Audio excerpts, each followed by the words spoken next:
You know, what I'm doing right now, it's kind of like a magic trick. I'm taking the thoughts in my head, turning them into vibrations in the air, and your brain is decoding them into meaning instantly.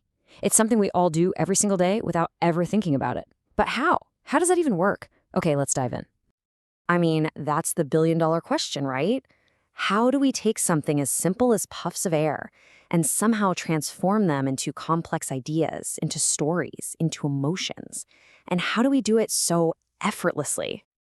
And that quote, it just nails that feeling of magic, doesn't it? But here's the thing. For decades, linguists have been pulling back the curtain on this trick, and what they've found isn't magic at all. It's science.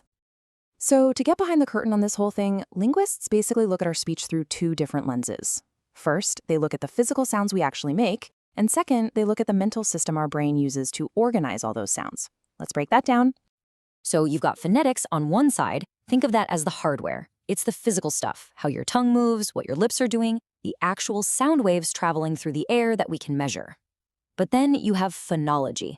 That's the software. It's the abstract mental code book, the operating system in your brain that tells you how to interpret all that hardware. Okay, so now that we've got our tools, the hardware and the software, we can get to the absolute heart of how we understand speech. We are about to hit the aha moment. This is the key that unlocks the entire thing. Okay, just think about this for a second. The physical sound difference between pat and bat is so tiny, but it changes the meaning completely. And yet, if I shout pat versus whisper pat, acoustically, they're wildly different sounds, but the meaning is exactly the same. So what is our brain actually listening for? And the answer, it all comes down to one incredible concept, the phoneme. A phoneme isn't just any old sound. It's a sound that has the power to change meaning. Think of it this way. If letters are the Lego bricks of writing, then phonemes are the Lego bricks of all spoken language. And this is the cool part. This is how linguists actually prove it exists. They use something called a minimal pair. Take pat and bat. They are identical in every single way, except for that one little sound at the very beginning. Because swapping that single sound from p to b creates a completely different word, we know for a fact that p and b are two separate, distinct phonemes in English. Here's another great way to think about it. You can see these three characters on the screen, and you instantly know they're all just the letter A, right? They look different, but your brain doesn't care. It files them all under the same mental category. Well, our brains do the exact same thing with sound. It hears a really loud p sound or a really soft one and just sorts them into the same mental file drawer labeled phoneme p. All right, so we've got our Lego bricks, the phonemes. But you know, a pile of bricks isn't a castle. You need an instruction manual. So what are the rules for putting these sounds together?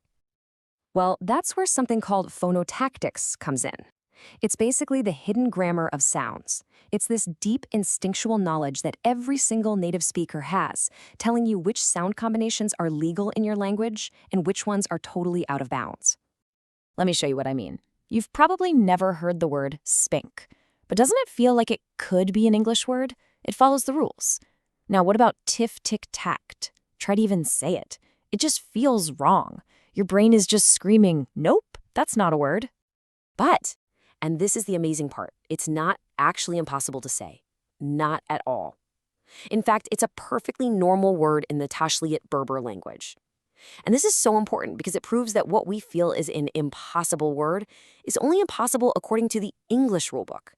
Other languages have completely different instruction manuals. Okay, so this idea that every language has its own secret rulebook, this has a huge real-world consequence. It completely changes how we should think about something we run into all the time: accents. And this really brings us to the core of the issue, doesn't it? If someone from Texas and someone from London are both following their own complex, deeply logical set of sound rules, can we honestly say that one of them is speaking correctly and the other one is wrong? Well, from a purely scientific point of view, the answer is a hard no. This quote says it all, really. The idea that one way of speaking is just better than another, it's just prejudice. It has absolutely zero basis in science. So let's just lay it all out nice and clear. Accents are not lazy or sloppy speech. They are just different, equally valid and equally complex rulebooks for sound. Linguistically, no dialect is better or worse than any other. They're all doing the same job.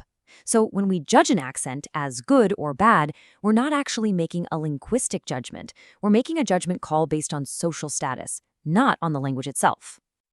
And that's really the big takeaway here. We've just peeled back the layers on speech, something we do every second, and found this deep, invisible code running the whole show.